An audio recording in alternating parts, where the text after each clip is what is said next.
इफ्तिखार साहब, माजी में भी मुज़ाकरात होते रहे और तमाम ही सियासी रहनुमा इस्टेब्लिशमेंट के साथ मुज़ाकरात करते रहे, मगर इस वक्त इमरान खान का जिस तरह का तजादात भरा बयानिया गुफ्तगू है, सवाल आपसे यह है कि क्या इमरान खान वाकई इस वक्त कोई मसला नहीं, और अगर वाकई कोई मसला नहीं तो हुकूमत, रियासत, इंतजामिया, अदलिया सब के सब एक ही मसले के गिर्द गोल गोल चक्कर क्यों ले रहे हैं? यहाँ तक कि हमने अरबों अभी फायरवॉल के मामले पर लगा दिए, मसला तो है। जहाँ तक ये फायरवॉल का आप ताना दे रही हैं, रियासत को अगर फायरवॉल की ज़रूरत है तो उसको इस्तेमाल करना चाहिए।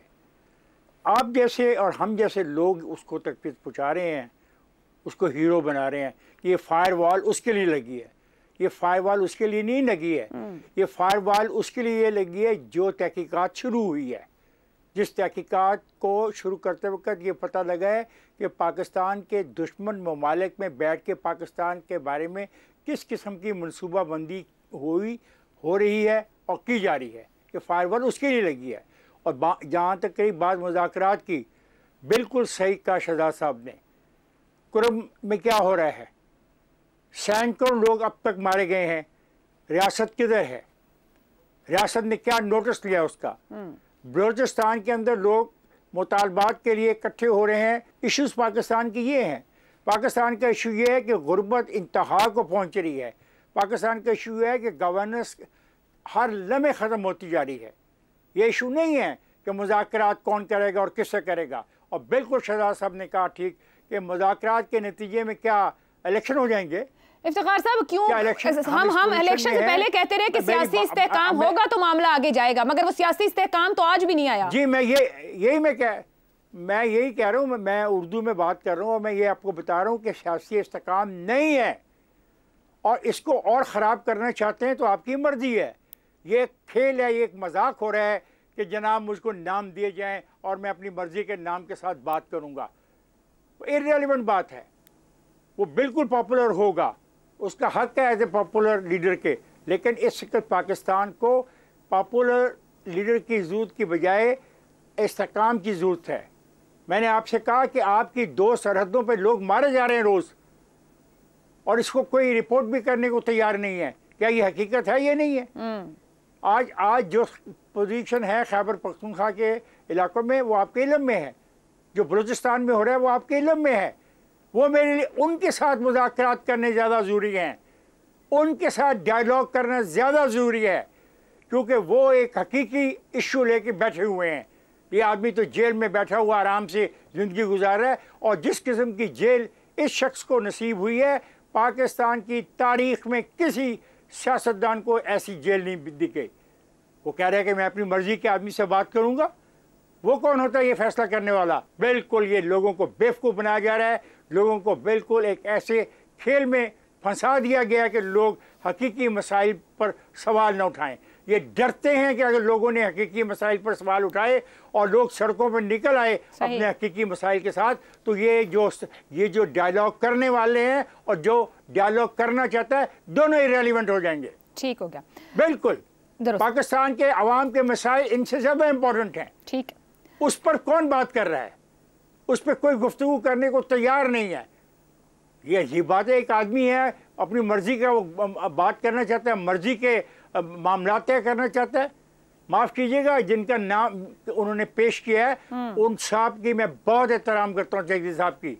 उनसे पूछें कि बलूचिस्तान में क्या हो रहा है और वो जो मुतालबात लोग कर रहे हैं वो क्या कर रहे हैं। ठीक हो गया। क्या with in the constitution of Pakistan कर रहे हैं या कॉन्स्टिट्यूशन से बाहर कर रहे हैं? उनसे कौन मसला हल करेगा? डायलॉग उनसे करना चाहिए। जो कुर्म में हो रहा है डायलॉग उनसे करना चाहिए। बिल्कुल हुकूमत इंगेज कर रही है। आज मोहसिन नकवी साहब की मुलाकात भी हुई है कुर्म के 2 ग्रुपों से, जहां पर इख्तिलाफात जारी हैं। ज़ैगम साहब, होना चाहिए। बिल्कुल हो रहा है। जरूरी मसाइल हैं। बिल्कुल हो रहे हैं। ये मसाइल है जो हल चाहते हैं, जो डायलॉग चाहते हैं। ठीक है, ये फर्ज क्या होता है? ज़ैगम साहब, गुफ्तगू को यहाँ पर कंक्लूड कर लेते हैं कि क्या वाकई बानी पीटीआई जो कुछ चाह रहे हैं, ख्वाहिश रख रहे हैं, वो गैर जरूरी बात कर रहे हैं और उन पर तवज्जो देने की जरूरत नहीं है? ना उनका इस वक्त कोई सियासी स्टेक है, या वो इतनी सियासी वेटेज रखते हैं कि तमाम निजाम उनके गिर्द घूम रहा है, वो जो कोई बात करते हैं हर तरफ से उसका जवाब आना शुरू हो जाता है और फिर वो पुरानी बातें दोहराते हैं। कत्तर की बिगड़ा हुआ बच्चा कहते हैं एस्टैब्लिशमेंट और उसके लोगों को, और वो वाकई मुज़ाकरात चाहते भी हैं, या ये सर्किस चलता रहेगा? देखिए, मेरे लिए तो इमरान खान की ख्वाहिश कोई हैसियत नहीं रखती, और मैं यहाँ बता दूं कि मैं तो 1995 से इमरान खान को क्रिटिसाइज कर रहा हूं। पहला इंटरव्यू उन्होंने मुझे दिया था जब सियासत में आए थे, और उस दिन से आज तक कर रहा हूं। हमने तो पाकिस्तान के मफादात को देखना है। पाकिस्तान के मफादात क्या मांगते हैं?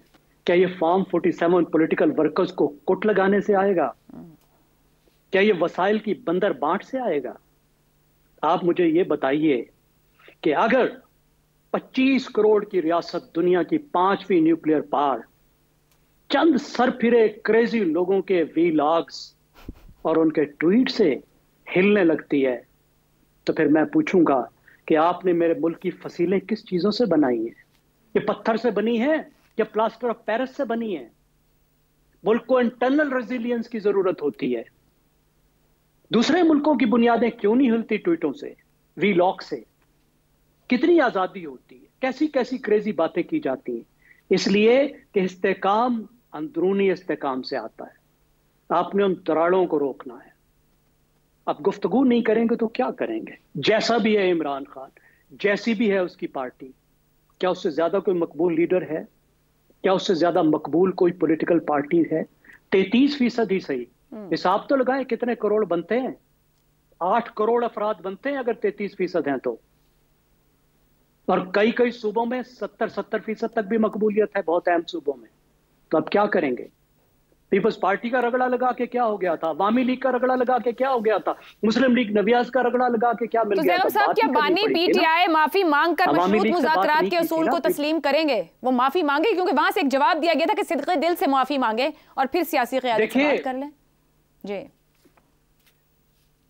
देखिए, मैं ये समझता हूं कि पीटीआई ने जो 9 मई को किया वो एक बहुत बड़ा ब्लंडर था। They should come clean on this.